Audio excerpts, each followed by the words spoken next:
This is ContactTalkRadio.com. Consciousness in action. And you are taking action into your consciousness by tuning into Contact Talk Radio. And on TuneIn.com, Ping.fm, and UpSnap Mobile. Contact Talk Radio.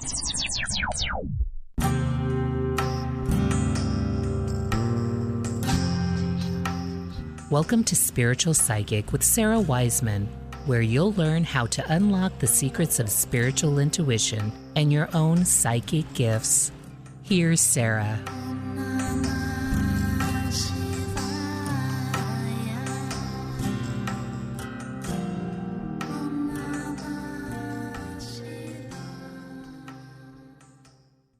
Welcome everyone to Visionary Psychics. I'm Sara Wiseman and I'm here today with our visionary psychic, Sophie Pander. Sophie, welcome to our series of teaching episodes. Nice to have you here. Yeah. So Sophie, you've had a very interesting journey with your intuitive sensitivities coming to you very early on and really never leaving. Like you've just gotten more and more open to your sensitivities. And I'm wondering if you could just tell us kind of what that's been like for you, or what your path has been like. Well, thank you. It's I have been aware of my sort of sensitivities, or clairvoyance, and as for a long time, forever really, since I was a young child. And they sort of, what kind of experiences I had were having like when I was 6, for example, the neighbor gave me these shoes, like we were playing in some shoe box or dress up box.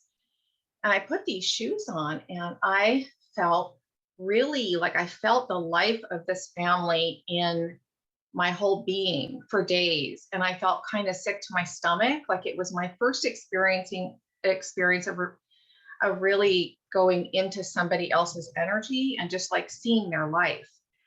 And I didn't really understand it, but I was just extremely uncomfortable, and it took days to shake it. So there was like things like that would happen. And then I had these, probably when I was about maybe 9 or 10, I made these little string dolls that were in school. I made these little string dolls, and my bedroom at the time had like a slanted ceiling. So I decided to hang them from little threads. And then when I lay in bed, I'd move them with my mind. I'd get them all spinning one way, and then I get them all spinning the other way, and then I'd spin them different directions, because I played with them that way.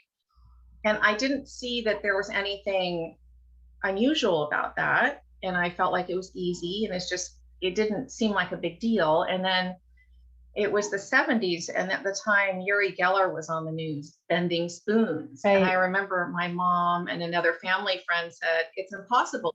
You can't move things with their mind." And I at that point, I just stopped doing it. It wasn't like I was like, I don't believe anymore. I just stopped doing it. I'm like, I can't. Yeah. I don't know. It's like my mom told me it wasn't real, so I just stopped. And I never thought that, I didn't do it. I just thought I just moved on to something else. Or maybe even you just stop because it's so clear, like it's not going to be accepted or supported. It's just like, okay, that's too much to bring to anyone else's. I can't let anyone else know about this. It's too much. They don't believe it. Something like that. I think that's pretty accurate. Yeah. That's interesting. And then I had other experiences as a teenager. I started learning how to meditate consciously as a teenager. And then when I started meditating, very quickly, I started having spirits come to me and ask me for help. And I got really upset by that, because I didn't know what to do. and I wasn't scared. I just was confused. So this kind of happened for years, where every time I meditate, spirits would come to me and I could see them. And then it wasn't even like spirits asking for help. It was a combination of people I knew in the world coming to me in spirit form, like in their underwear or just in different kind of saying things to me. Like, you know, so I'd get confused, and then I was just kind of shut it all down because I wasn't sure what to do. And until I actually came and started studying with you about 6 or 7 years ago. And I felt like you were the one, because I dipped in over the years and I thought, this is my work, but I don't know freaking how to get there. I don't know how to get there. And then you gave me the technique and tools to do it, to, you know, journey energetically in a way that felt safe. Well, and I guess it's not really me, because what you're describing, like, not, you have a lot more spirit and energy contact than I do. I have more just the guides and channeling. Everyone kind of has their different gifts, and we just have a little bit different pieces of the puzzle. But we must have been going through this hand in hand, like, how do we figure this out? Because I was figuring it out at the same time you were figuring it out, and just, you know, adding to the puzzle, or, you know, here's what I know, and just kind of going through that. That must have been really kind of super difficult as a kid to just have all this stuff, or a teen have all this stuff happening, and like nobody's talking about it, or nobody has a system, or there's no, it's just you having your experiences and thinking you're by yourself that way. So well, I think it's true. And I'm sure that lots of people experience that. And I think also what that created in its sort of aloneness is it created a vacuum in me, like a determination. So I, you know, there was chaos in my family life, and my sort of belief was, as a child, was, if I just love everyone more and I open my heart more, it'll fix everything. So by doing that, I delved into my heart so big, it kept my spirit connection going for me. And that developed, like in hindsight, looking back, throughout my whole life as an adult, to most of my adult life, it created like a pump there. Or I'm the only one that I am the only one that can liberate myself, even though it's kind of a contradiction. It's like I feel alone. And so then I went within to my heart, and I'm like, I'm not alone.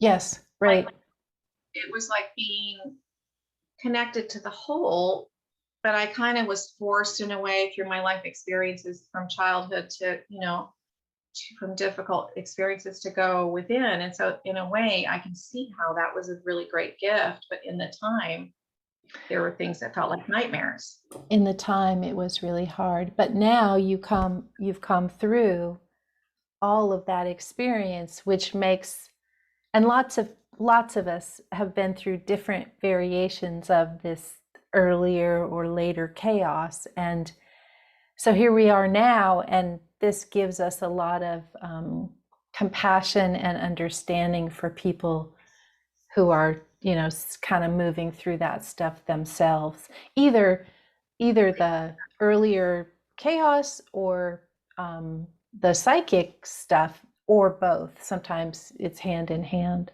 You know, one thing you talk about that you and I haven't talked about very much, but this idea of this moving energy, and your ability to kind of see energy. I'm not sure how you'd explain this, but almost like you can see energy and kind of ask it to shift. Tell us, what is that for you? Well, so I'll do my best. Basically, it's kind of like if I, so okay, what's coming to mind is there's a friend who was having a hard time with her husband, like basically smoking pot and watching TV all the time. She felt like he's shut down and I can't get through to him.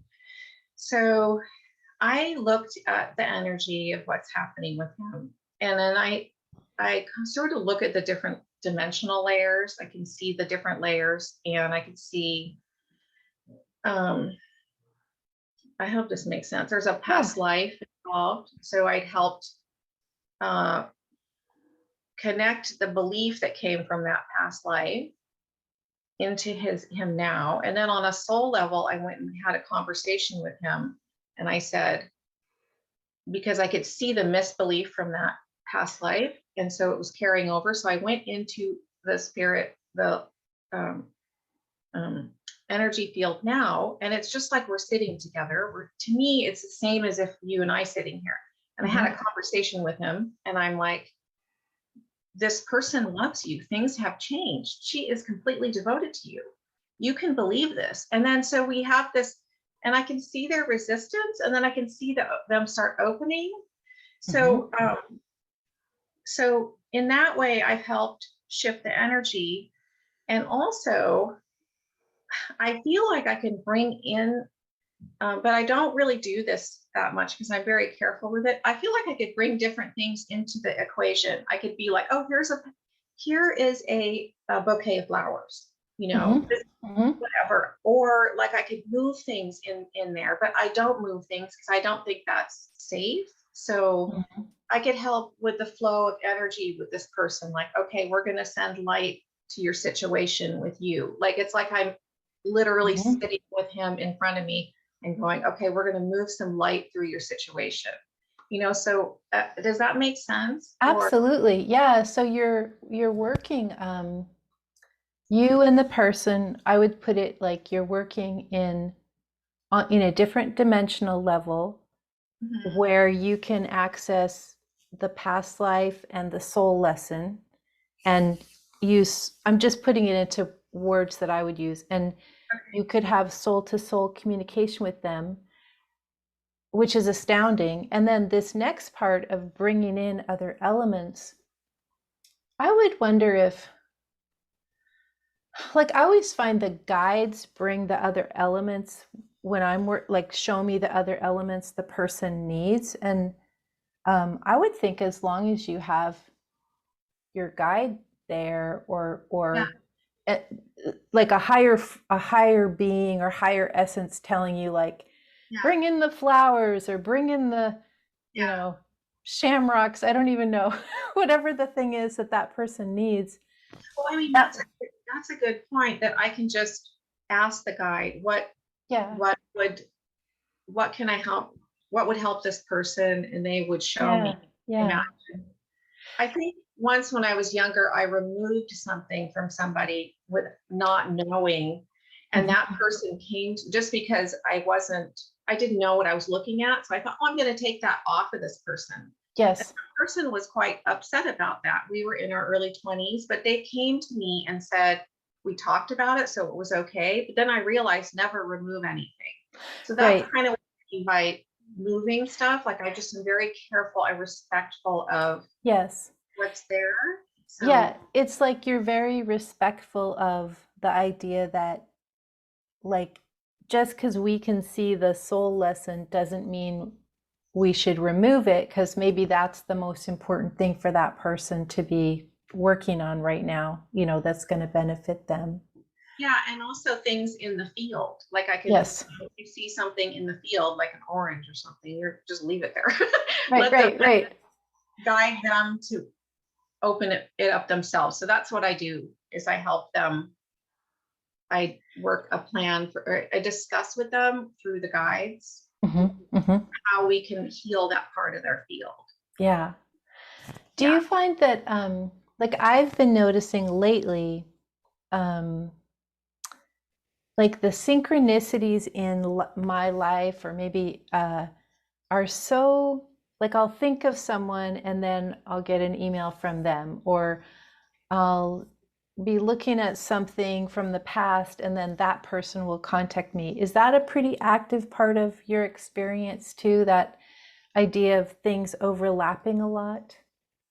Yeah, for sure. And also, to the point of seeing, oh, in 2 months, I'm going to have like a big spiritual challenge and I'm going to get a new guide.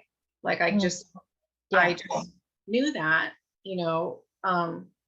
So, um, yeah, and yeah, then if there's synchronicities that kind of confuse me, I will always go within it. Sometimes it can make me feel anxiety in my personality. So then I'll go, okay, I got to sit with this for a sec. And every single time, 100% of the time, it's something really beautiful that my yeah. personality misunderstood and got anxious about. Yeah, because the personality wants to just keep on track with the system, just like our to-do lists and our projects and what we're thinking we're doing, and the soul may have entirely different plans. Yeah. Yeah. And the guides speak in a way that kind of used to confuse me and give me anxiety, but now I trust it. So I Yeah. don't freak out anymore about that. What do you do you and me and probably a lot of people listening, like to be so sensitive in a world that doesn't really honor that at this point. How do you just navigate your regular day? Like, have you figured out a way to kind of just like, I I just accept I'm super sensitive, everything's going to come in, and then I just allow myself to be in my day that way, as opposed to maybe even several years ago, I just felt, like, it's all too much. And now, what's been your progression with that aspect?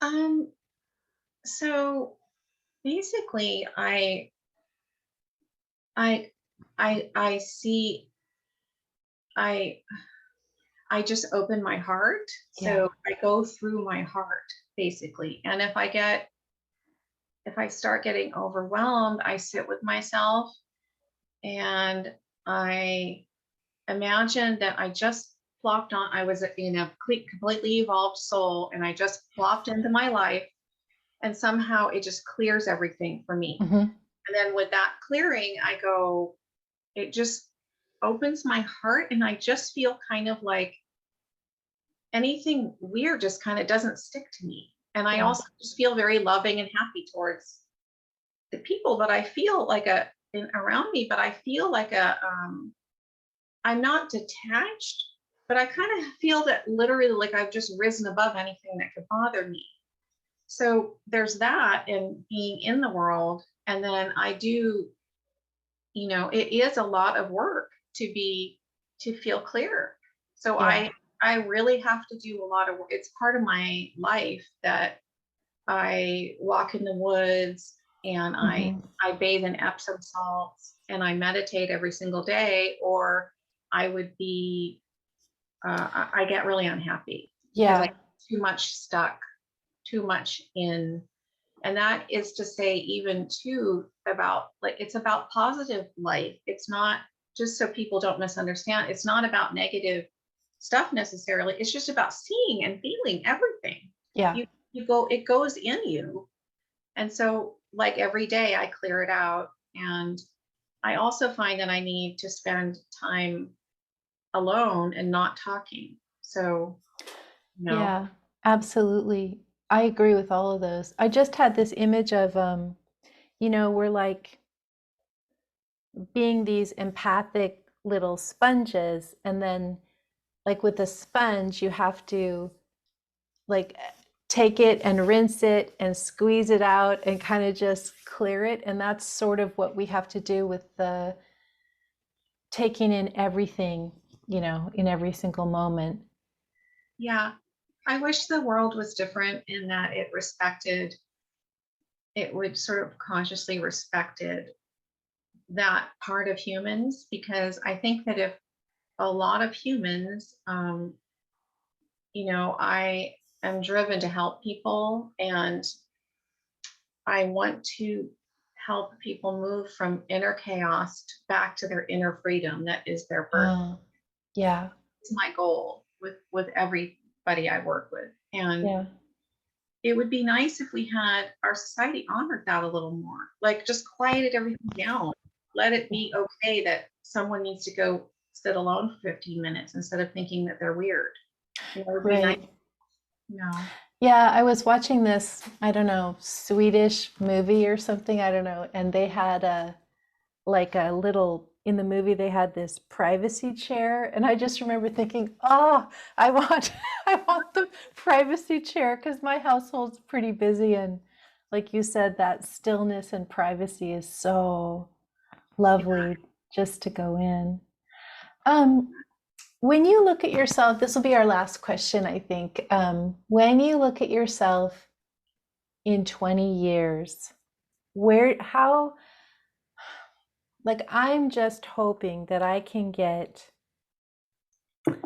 more and more just always from my heart and more open. And of course, I hope that I can, spread the word on this process and be of assistance to people. But I'm just hoping to become like transparent or something like that. When you look at yourself, like you're making progress in your spiritual essence, what does that look like to you? What is that person? How is that person being? Well, I would like to be in a space where I've built enough in my world and strength in bringing my soul out and helping people, that um, that I can genuinely help a lot of people. I mean, I want to help. I want to help so many people, everybody. Yeah. I want to love everybody. I want to heal everybody. And however that manifests, I don't want to be sitting alone in my home just wishing that. I want to be in the world with some skills and tools and connections. And I also want people to honor their soul in themselves, because it's not about me. It's not about you. It's not about a guru or whatever. It's about you tapping into you. And that is the most beautiful gift you could give anyone, is helping with their pathway to themselves. And that is my goal. I want to have people not dependent on me, but have people be open to what I have to say and finding their own way back in. Yeah. Being able, giving them the key, or the key to get in them there themselves forever. So that, right, exactly. That is what I wish for. Yeah. And having enough people eventually on the planet so we lift our whole humanity up. That might not happen in this in this lifetime for us, but we can come back again and try another couple times. Yeah. Well, good. Well, anything you'd like to add, or anything that you wanted to touch on that needs to still get said? I think I kind of think I've said everything. I think that last piece was really important to me, to just make my kind of soulful statement about helping people, that if I can help someone, that they can tap into their own sort of healing soul, then I feel like I've done my job. And it's not about my ego or me. It's about something else. And it's about contributing to lift up the whole is kind of what it is. Yeah. I've gone through so much pain, in intense pain in my life, and the childhood, and like, it's kind of a miracle I'm here, and I don't want people to give up. This is a beautiful place to be, and it's your lens that you can help to see that. Yeah, absolutely. Well, Sophie, thank you for being a part of the Visionary Psychics, and I will put the information about where folks can reach you below in the text, so that'll come later. Anyway, just so honored to know you, and thank you for being here today. Thank you. Thank you.